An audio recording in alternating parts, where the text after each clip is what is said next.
Hey, good evening and welcome to my studio. It's been already some time since I became interested in game audio and music, and ever since then, and in order to fulfill my curiosity and learn something, I have joined several groups, game jams, and channels that talk about game development. And normally in those channels, there are people that share their content or games they are developing. I had the chance to check some of them, and one thing that makes me a bit sad is how little care sometimes it is put in sound. I'm not saying that all the games are the same, but that's one of the things that most people seem to be scared of, or maybe they don't know how to handle that. And I always think to myself, why are you still using all those stock sounds that maybe don't match your game, or maybe you don't have a license for, when you could create them by yourself? Actually, they are pretty easy to create and you could make them in less than 1 minute. And that gave me the idea. My name is Leonardo, and in this channel we talk about music composition and production. And if you stay with me today, I will show you how to create 5 different sound effects for your games, which are free and you can make in less than 1 minute-ish. So, let's get started!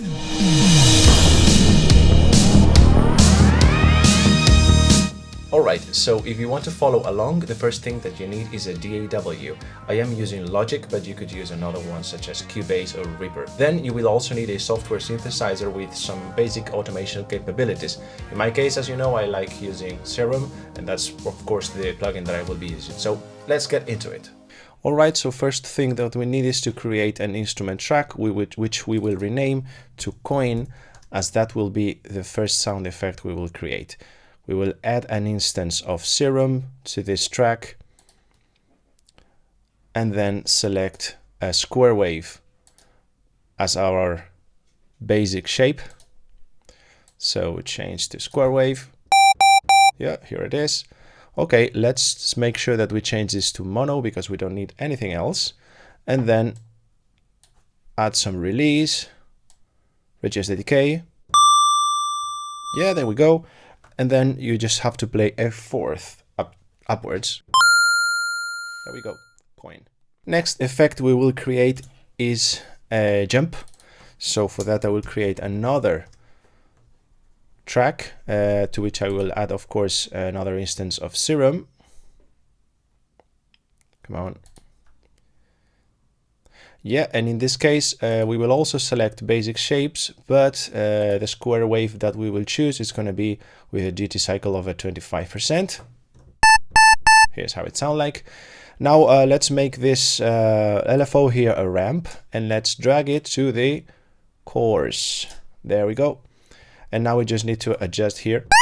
There we go. Careful, change the envelope, and we can select here by changing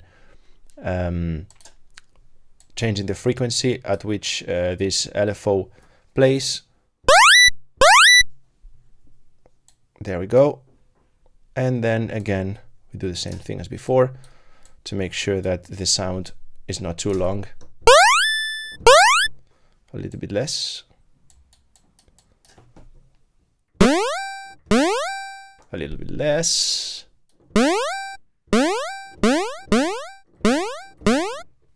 And there we go. So next effect we will be creating is a shot effect, but not a realistic shot, just more like a laser shot or something that you would use in a sci-fi video game or something like that. We will select a square waveform again. So for that we go again to our basic shapes and we select square in the wavetable position. There we go. In this case, we will use a downwards ramp because that's what's going to give us the effect of the shot, and we will use it again to automate the course here. We change it to envelope once more, and we switch from BPM to hertz because we want to be able to control the speed. There we go. And now we need to sustain. We need to change sustain to -infinite and adjust decay and release to taste. I particularly like to make it a very quick. Yeah, something like that.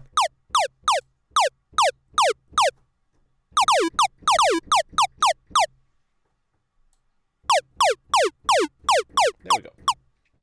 And there we go. We have our shot effect.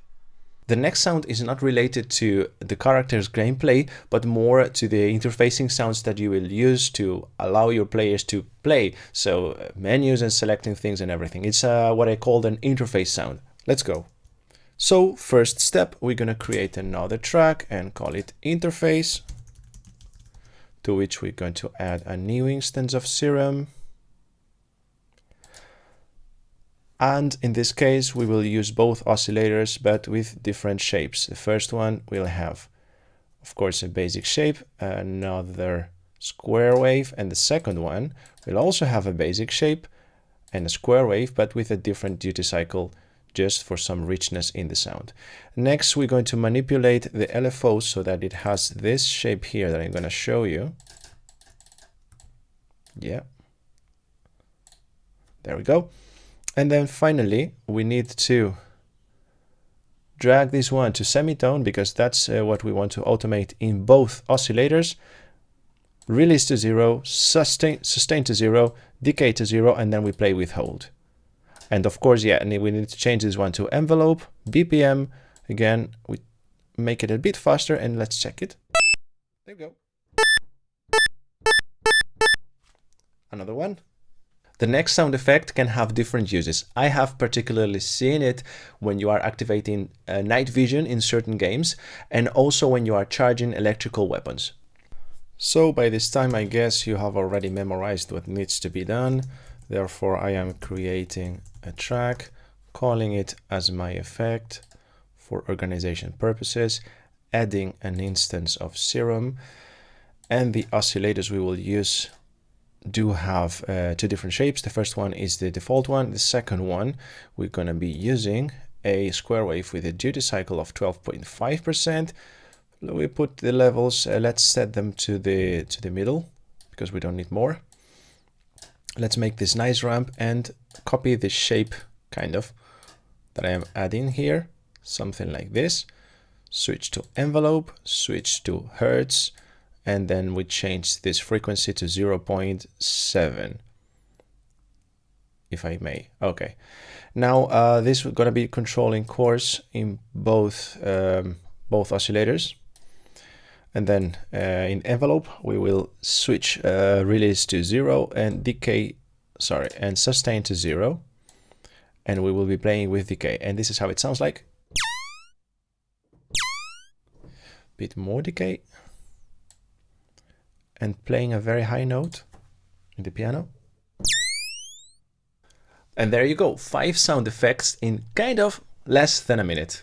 I truly hope that these 5 quick tutorials served you as a starting point for creating your own sound effects and maybe spark your imagination and your inspiration to do even more than that. If you have enjoyed it, please give me a like and subscribe because I'm trying to grow my channel and that will be a big help. Also, please let me know in the comments if you would like to see more of this type of tutorials because I actually have quite some fun bringing some value to the community. In any case, that's all I have for you today. Thank you very much for watching the video and see you next week.